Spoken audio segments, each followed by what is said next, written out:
बिलावल बिलबिलाते रहे, मुल्ला मुनीर चीखते रहे, गिदड़भबकी देते रहे, लेकिन पानी नहीं मिलेगा। कर्नल साहब, अब ये 155 सैनिक मारे जाने की बात कबूल कर लिया है इन्होंने, आतंकी भी मारे गए हैं, आतंकी ठिकाने तबाह हुए, एयरबेस तबाह हुए, ये तो शहबाज ने मान लिया था पहले ही। अब ये फिर भी गिदड़भबकी दे रहे हैं। मुल्ला मुनीर कह रहा है कि हम 10 मिसाइल दाग देंगे, बिलावल भुट्टो बिलबिला रहा है, कह रहा है कि साहब हम जंग लड़ेंगे, शहबाज शरीफ कह रहा है कि हम एक बूंद पानी छीन नहीं सकता। ये कहां से ये गिदड़भबकी अभी भी क्यों? इतनी बुरी पिटाई के बाद और भी पिटाई चाहते हैं क्या? और पिटाई हो सकती है, हमारे सेना प्रमुख ने कह दिया कि युद्ध हो सकता है। जी बिल्कुल ठीक कह रहे हैं आप। पहली बात तो ये कि मेरा नाम कर्नल तेजेंद्र पाल त्यागी वीर चक्र प्राप्त है, कभी कभी नाम ले दिया कीजिए। बहुत आपका धन्यवाद अपने चैनल पर मुझे बुलाने के लिए। जी सर। हाँ, ये बात सच है कि वहां के शहबाज शरीफ ये कहते हैं कि हम ऐसा जवाब देंगे कि हिंदुस्तान कानों के हाथ लगा लेगा। उधर वो बिलावल भुट्टो कहते हैं कि हम एक या तो नदी में हमारा पानी बहेगा या उनका खून बहेगा और युद्ध होगा। और वो जो मुल्ला मुनीर है वो ये कहते हैं, और वो भी अमेरिका में जाके वो ये कहते हैं कि हम जो है सिंधु नदी के ऊपर जो डैम बनेगा उस डैम को मिसाइल से उड़ा देंगे। ये तो वो पहले से कहते रहे हैं। अब जो एक सवाल ये उठता है कि एक दूसरे की ताकत को एडजेक्टिव से नहीं नापा जाता सर, तुलनात्मक दृष्टि से, अनुपातिक दृष्टि से नापा जाता है। अभी तो ऑपरेशन सिंदूर के अध्याय खुलने शुरू हुए हैं, पर अब जो खुला अध्याय कि उन्होंने अपने आजादी दिवस पर 14 अगस्त को 55 लोगों को गैलेंट्री मेडल दिए, और वो 155 शहीद थे, उनके परिवारों को बुलाया गया। अब इसे कंपेयर कीजिए हिंदुस्तान से। हिंदुस्तान ने अपने 127 शूरवीरों को गैलेंट्री मेडल दिए, उसमें केवल 2 पॉस्थ्यूमस थे जो भी बॉर्डर सिक्योरिटी फोर्स के थे। अब यहाँ से तो कंपेयर कर लीजिए कि जो रिपोर्टेड फिगर्स हैं, जो अनरिपोर्टेड फिगर्स हैं, they are far more better. This is just like the tip of the iceberg. The main part is under water. Pakistan को कितना नुकसान हुआ ये तो वो जानता है, क्योंकि 9 जो उसके आतंकी ठिकाने थे वो भी तो मारे गए, और इसमें जो मेडल दिए गए थे वो आतंकियों को नहीं दिए गए थे, यानी कि वो आतंकी भी इसमें काउंट कर लीजिए। और फिर उसके बाद उसके जो 11 बेसिस थे, जनरल सिन्हा ने बिल्कुल सही बताया, क्या एयरबेस खाली रहते हैं? सर, एयरबेस के ऊपर, हर एयरबेस के ऊपर 20-25 सैनिकों का होना लाजिम है। और जब 11 एयरबेसिस के ऊपर अटैक हुए, और अगर हम 30 भी माने तो 250 तो आप वहां मान लीजिए। और फिर बाद में हमने जो अपनी मिसाइल अटैक किए हैं वो केवल एयरबेसिस के ऊपर नहीं, या केवल आतंकी ठिकानों पर नहीं, वो और एरियाज में भी हुए हैं। तो अब जैसे जैसे इसकी पट खुलेगी पता। लेकिन सर, शर्म इस बात पे आती है, हारने के बाद अगर चुप भी रहे तो ठीक है, लेकिन उसका जश्न मनाते हैं, उसका जश्न मनाते हैं, और ये कहते हैं कि हम जीत गए, और अपने उस हारे हुए फील्ड मार्शल को फील्ड मार्शल बनाते हैं। और उसके बाद कुछ इंटरनेशनल कम्युनिटी उनके ऊपर बिलीव भी करने लगती है। ये है दरअसल दिस इज, ये बड़ा पॉइंट आपने उठाया, ये बहुत बड़ा पॉइंट उठाया आपने सर, कि ये यूएस की धरती से जो धमकी मुल्ला मुनीर दे रहा है। सवाल यही है कि आप जनरल साहब, अमेरिका को क्या नजर नहीं आया? अमेरिका भी शायद इस बात को अंदर ही अंदर तो स्वीकार कर रहा होगा, मान रहा होगा कि भारत ने बहुत बुरी पिटाई की है। और यहां तक कि F-16 अमेरिकी जेट है, वो जो हैंगर में F-16 थे वो भी तबाह हुए हैं, उस पर भी अमेरिका कुछ बोल नहीं पा रहा है। अमेरिका भी जानता होगा, ट्रंप साहब भी जानते होंगे कि भारत ने कितनी बुरी पिटाई की है और आगे भी पिटाई कर सकता है, और यही वजह कि मुल्ला मुनीर उसके ट्रंप साहब की गोद में बैठा हुआ है।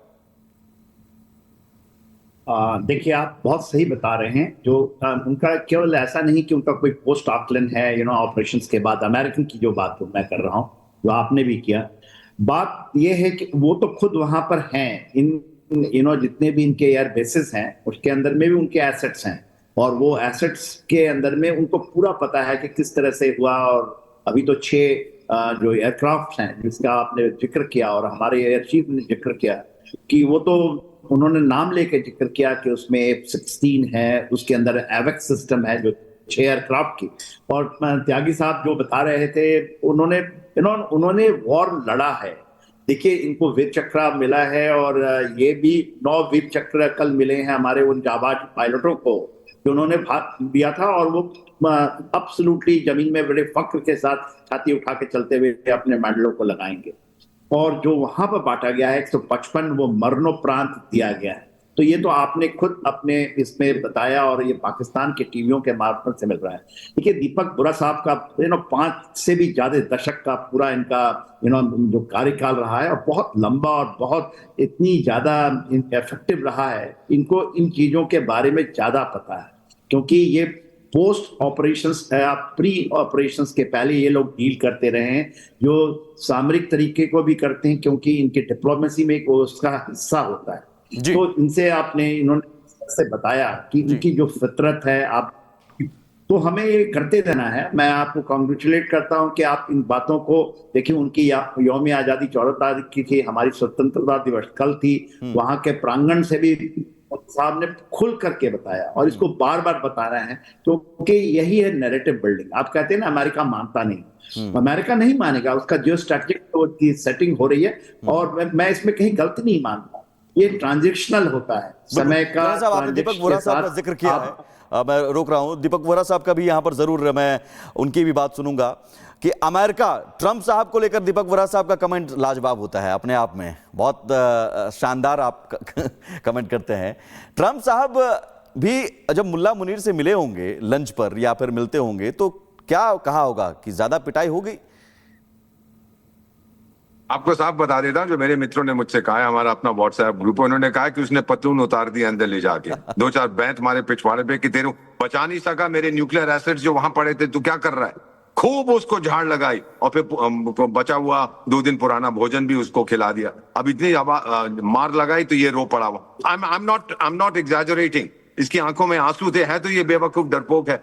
तो बाहर निकल के फिर ट्रम्प ने कहा, देखो कितना अच्छा आदमी है, मेरा भाई है, बड़ा I am honoured to meet him. ये होता है सिर्फ पब्लिकली। जस्ट ये एक कहावत अंग्रेजी में है, डांट लगाओ प्राइवेटली, लेकिन पब्लिकली उसकी इज्जत है तो उसको बेइज्जत मत करो। बोलो अरे ये तो महान आदमी है, दुनिया का सबसे बड़ा योद्धा, एक्सेट्रा। सब यही चीज मैं आपको, ट्रम्प साहब की मानसिकता अगर आप समझ सके। अभी जो मीटिंग हुई है ना व्लादिमीर पुतिन के साथ, सर यूक्रेन में शांति तो एजेंडा पे था ही नहीं सर। ये आप लोगों को बताने के लिए, मेरे जैसे जो बैठे हुए हैं, हम कई दिनों तक इसका एनालिसिस करेंगे। एजेंडा क्या था?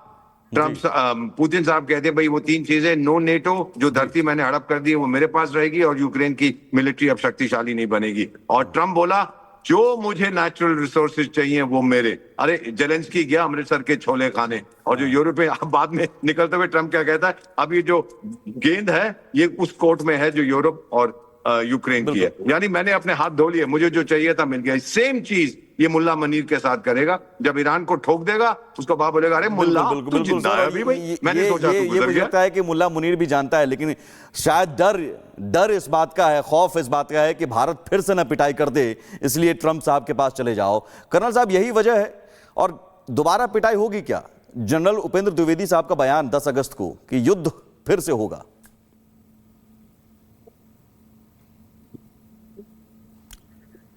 कर्नल टीपी त्यागी साहब, आपने मेरे से पूछा? जी कर्नल टीपी त्यागी जी, आपको जी आपसे ही सवाल है। हाँ जी हाँ, मैं आपको ये बताता हूँ कि युद्ध फिर से होगा, और ये जरूरी नहीं है कि ये युद्ध पाकिस्तान प्रारंभ करे। बहुत मुमकिन है कि पाकिस्तान उकसावे की कार्रवाई करे, और उकसावे की कार्रवाई करे इसलिए हमारे chief of the army staff general Upendra Dwivedi ने ये कहा है कि बहुत जल्दी अगला युद्ध होगा। उन्होंने एक सेंटेंस और कहा, उन्होंने कहा हमारी सोच से भी पहले युद्ध होगा, यानी कि युद्ध अवश्यंभावी है। बिल्कुल, यानी पिटाई होगी, और ये तो पिटाई एक ट्रेलर थी, अभी जबरदस्त पिटाई होनी तय है। बहुत शुक्रिया सर, बहुत शुक्रिया आप तीनों का, कर्नल टीपी त्यागी साहब, मेजर जनरल के सिन्हा साहब और दीपक वोरा साहब, जुड़ने के लिए।